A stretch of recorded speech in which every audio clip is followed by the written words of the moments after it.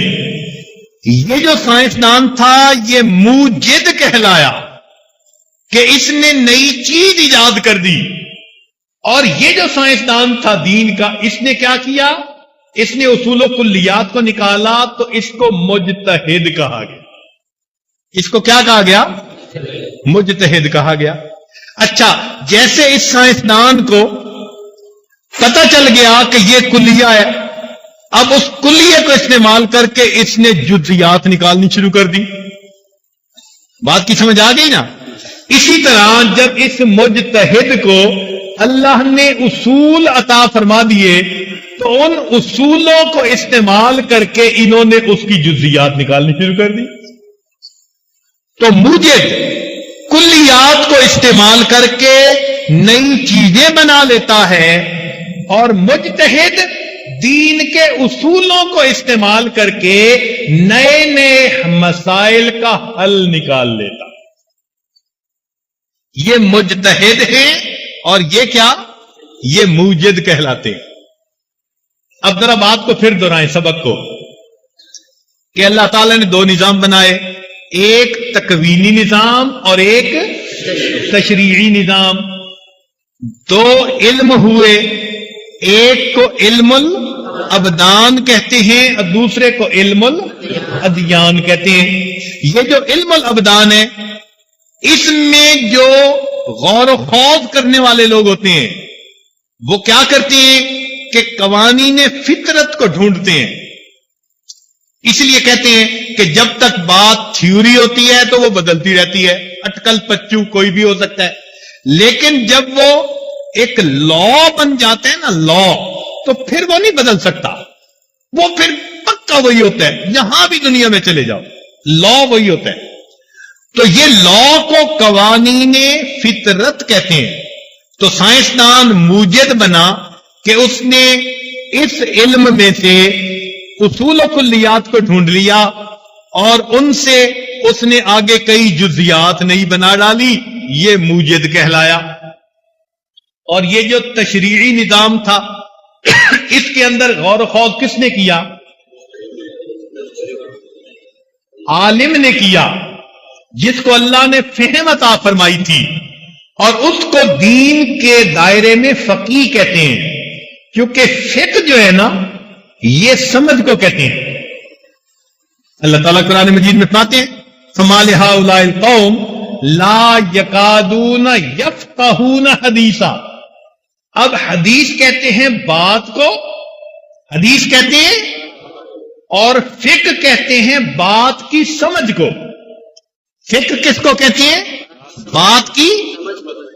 تو جو بات کی سمجھ رکھتا ہو وہ فقیہ ہوتا ہے۔ چنانچہ فقیہ وہ ہوتا ہے جو اس تشریعی نظام کے اصول و کلیات کو ڈھونڈ نکالتا ہے، اور پھر ان اصولوں کو لاگو کر کے نئے نئے مسائل جو انسانوں کو پیش آتے ہیں ان کے حل، ان کے جواب نکالتا ہے، بتاتے ہیں یہ حرام ہے اور یہ۔ اب سائنسدان نے اپنی طرف سے کوئی چیز بنائی نہیں نہ بنائی، وہ تو قانون فطرت تھا۔ تو مجتہد نے اپنی طرف سے کوئی چیز بنائی نہیں نہ بنائی۔ اس کی مثال سمجھیں کہ اگر آپ کے گھر میں پمپ لگا ہوا ہو تو پمپ کیا کرتا ہے؟ زمین میں سے پانی، اب وہ پانی بناتا ہے یا نکالتا ہے؟ یا بناتا ہے؟ تو مجتہد کیا کرتا ہے؟ وہ اصول کو استعمال کر کے باتوں کے جواب نکالتا ہے۔ تو مجتہد اصول استعمال کر کے باتوں کے جواب، اس لیے ایک بات سامنے آئی کہ فقیہ مسائل کے حل بناتا نہیں، مسائل کے حل بتاتا ہے۔ لفظ سمجھنے کی کوشش کریں۔ فقih کیا کرتا ہے؟ وہ مسائل کے جواب بناتا نہیں، مسائل کے جواب بتاتا ہے. اس لیے کہ پانی تو نیچے پہلے موجود تھا، پمپ نے نکال کے اوپر کر دیا. فقih بھی اسی طرح کہ جواب پہلے سے دین میں موجود تھا مگر عام بندہ سمجھ نہیں سکتا تھا، تو فقih نے اصول کو سمجھ کے چنانچہ اس پر اپلائی کر دیا. اس کو قیاس کہتے ہیں، اور وہاں سے اس نے مسائل کا حل نکال لیا. تو اپنی طرف سے کچھ نہیں کیا. کیا کیا؟ اللہ کے اصول کو اپلائی کر کے ایک نامعلوم سوال کا جواب اس نے لوگوں کو بتا دیا. اچھا دیکھیں، ایک آدمی میرے پاس آیا، کہنے لگا جی یہ قیاس کیا چیز ہوتی ہے؟ قیاس اس کو کہتے ہیں کہ دین کے اس اصول کو استعمال کر کے کسی کلی کو استعمال کر کے جزی کا جواب نکال لینا، یہ قیاس ہو گیا. یا دن جو چیزوں میں علت حکم ایک جیسا ہو تو جو حکم اس کا وہی اس پر بھی اپلائی کر دینا، اس کو قیاس کہتے ہیں. بات سمجھ آ گئی نا؟ وہ کہنے لگا میں اسے نہیں مانتا. وہ کسی کو نہیں مانتا تھا. کچھ ہے نا ایسے جو کسی کو نہیں مانتے. کہنے لگا میں کسی کو نہیں مانتا. ہم نے کہا اچھا بھائی اب چاہتے کیا ہو؟ کہنے لگے قیاس کیا چیز ہے؟ اب وہ تھا دیہاتی آدمی. میں نے کہا کہ مجھے بتاؤ کیسے وقت گزر رہا ہے، کیا کام ہے، کتنی بھینسیں ہیں؟ اس نے کہا کہ جی میرے پاس ماشاءاللہ 6-7 بھینسیں ہیں. میں نے کہا کہ دیکھو بھائی، پورے قرآن پاک میں اور پوری حدیث کے ذخیرے میں کہیں بھینس کا لفظ موجود نہیں ہے. کہیں بھی بھینس کا لفظ، بھینس کو عربی میں کہتے ہیں جاموس. کیا کہتے ہیں؟ بھینس کو کیا کہتے ہیں؟ اور جاموس کا لفظ کہیں پورے قرآن اور حدیث کے اندر موجود نہیں. تو جب موجود ہی نہیں تو تمہیں تو پتہ ہی نہیں کہ یہ حلال ہے یا، لہذا اپنی 7 بھینسیں تو ہمیں بھجواؤ، اس کا دودھ ہم پیئیں گے، ہم جو اس کو جائز کہتے ہیں. اور تمہارے پاس تو کوئی دلیل ہی نہیں، تم پی نہیں سکتے، تم حکم بتاؤ. کہنے لگا جی اگر گائے کا دودھ حلال ہے تو بھینس بھی گائے کی طرح ہے، اس کا بھی حلال. میں نے کہا اسی کو قیاس کہتے ہیں. تم نے قیاس کیا نا کہ گائے کا لفظ قرآن مجید میں موجود، تو گائے کا دودھ حلال، کیونکہ بھینس اور گائے مشابہت رکھتی ہیں، لہذا اس علت حکم کی وجہ سے جیسے گائے کا حکم، گائے کا دودھ انسان کے لیے حلال، ویسے ہی بھینس کا دودھ بھی حلال ہو گیا. تو بات سمجھ میں آ گئی؟ تو مجتہد کیا کرتا ہے؟ اپنی طرف سے کوئی مسئلہ نہیں بناتا، بلکہ اصول و کلیات کو سمجھ کر علت حکم کو دیکھتے ہوئے ایک حکم کو سامنے رکھ کر، اشباہ اور نظائر کو سامنے رکھ کر وہ وہی حکم دوسرے پر بھی لگا دیتا ہے کہ یہ حکم شریعت کا ہے اور یہ نئی ایک بات پیش آئی، یہ اسی طرح کی بات ہے، اس میں بھی وہی حکم پیش آ جائے گا. تو بات سمجھ گئے نا؟ تو آپ کو پتہ چل گیا کہ موجد کون ہوتا ہے اور مجتہد کون ہوتا ہے. بتا سکتے ہیں موجد کون ہوتا ہے؟ مادی علم پر محنت کر کے، ریسرچ کر کے، قوانین فطرت کو ڈھونڈ کر اور چیزوں پر استعمال کر کے نئی نئی چیزیں ایجاد کرنے والا بندہ، یہ کیا کہلاتا ہے؟ اور دین میں مجتہد کون کہلاتا ہے؟ کہ تشریعی نظام کا جو علم ہے، اس کی اصول و کلیات کو سمجھ کر پھر ان کو اپلائی کر کے نئی نئی مسائل کا جواب نکال لینا، یہ کام کس کا ہے؟ یہ مجتہد کا کام ہوتا ہے. لہذا اب بات سمجھ میں آ گئی کہ موجد بھی اپنی طرف سے کچھ نہیں کرتا، قوانین فطرت کو ڈھونڈتا ہے اور اس کے جلوے دکھاتا ہے، اور مجتہد بھی اپنی طرف سے کچھ نہیں کرتا، قوانین شریعت کو سامنے رکھ کر وہ نئے نئے پیش آنے والے مسائل کے جواب بتا دیتا ہے. اب اس سے اگلا پوائنٹ سمجھیے کہ یہ جو تکوینی نظام تھا، تکوینی نظام تھا، یہ کتنے عرصے میں بنا؟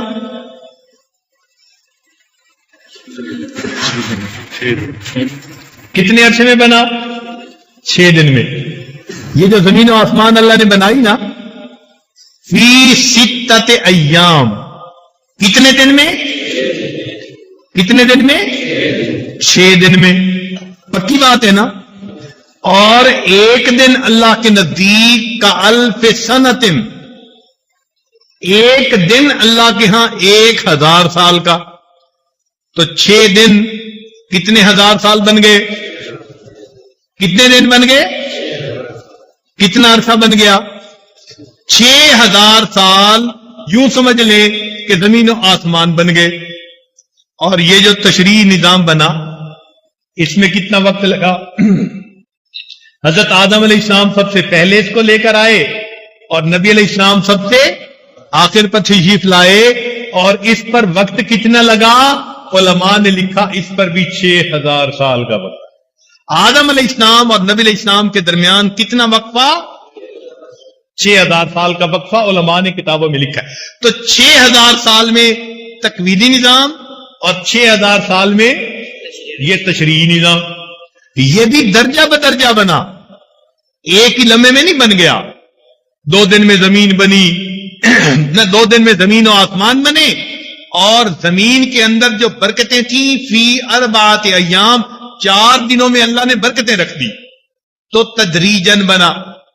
اور یہ تشریعی نظام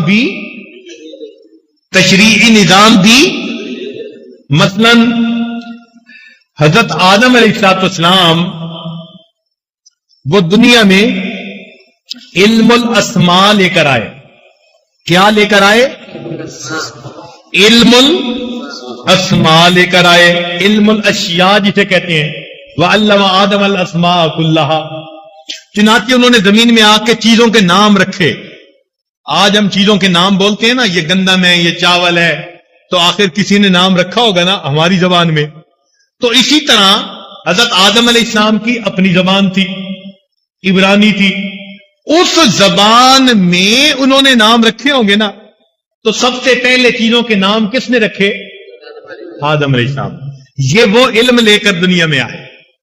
پھر آدم علیہ السلام کے بعد حضرت ادریس علیہ السلام آئے. کچھ وقفے کے بعد وہ علم قلم لے کر آئے. کیا لے کر آئے؟ علم قلم.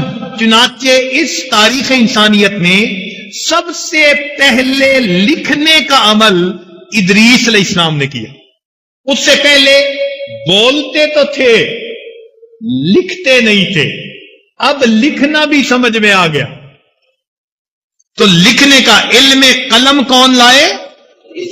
ادریس علیہ السلام لائے. چلتی رہی انسانیت کی گاڑی. حضرت کے حتیٰ کہ حضرت نوح علیہ السلام آ گئے. حضرت نوح علیہ السلام اس کائنات میں سب سے پہلے حلال اور حرام کا علم لے کر آئے.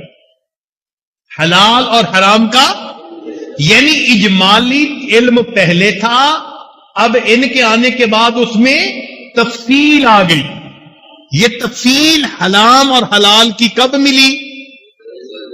کب ملی؟ حضرت نوح علیہ السلام کے پاس.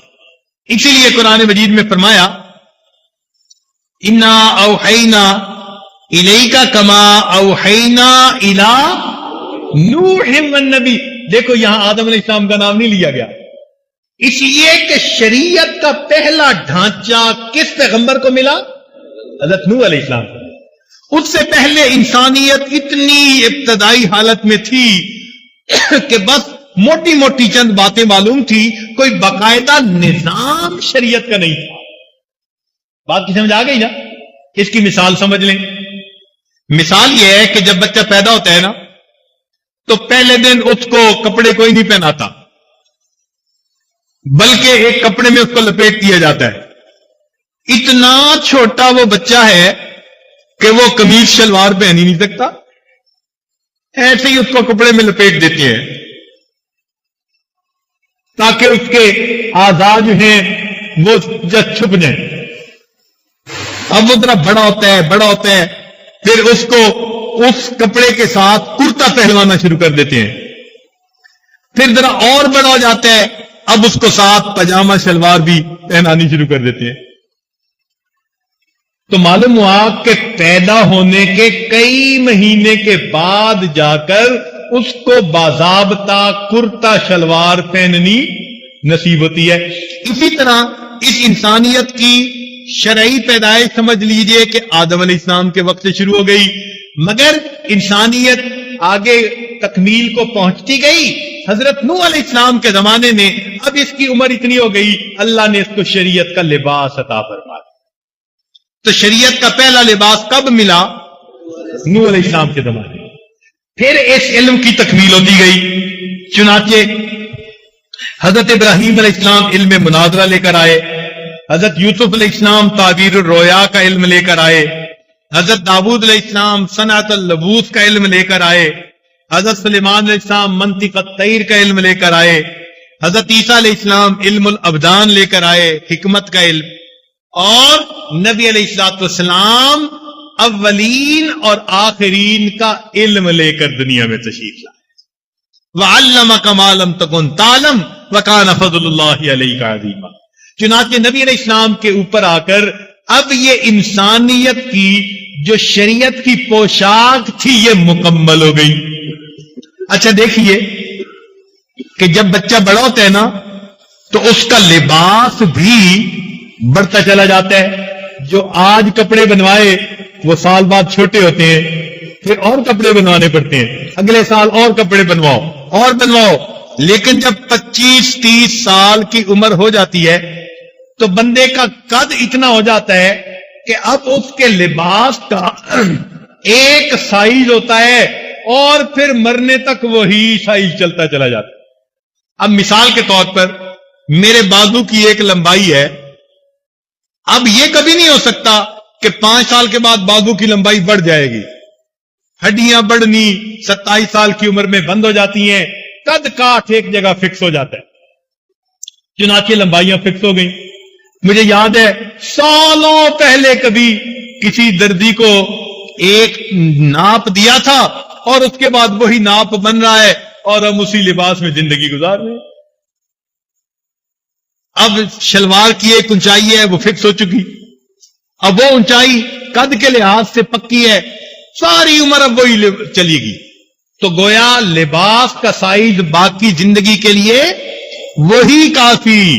یوں سمجھ لیجئے کہ یہ انسانیت کی حیثیت ابتدا میں بچے کی سی تھی، وقت کے ساتھ ساتھ بڑی ہوتی گئی، اللہ تعالیٰ انبیاء بھیجتے گئے اور شریعت کے لباس پوشاک کو بدلتے گئے حتیٰ کہ نبی علیہ السلام کے زمانے میں یہ انسانیت اپنی بھرپور جوانی کی عمر کو پہنچ گئی تھی.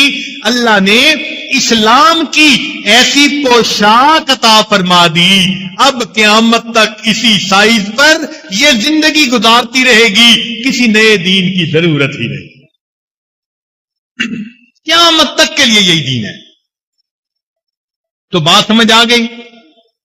تکوینی نظام کا جو علم رکھنے والا بندہ ہے اس کو ہم موجد کہتے ہیں، اور تشریعی نظام کا علم رکھنے والا بندہ اس کو کیا کہتے ہیں؟ کیا کہتے ہیں؟ مجتہد کہتے ہیں. مجتہد یہ کرتا ہے کہ اصول و کلیات کو ڈھونڈ کر اپلائی کرتا ہے اور مسائل کے نئے نئے جواب نکال کے دے دیتا ہے.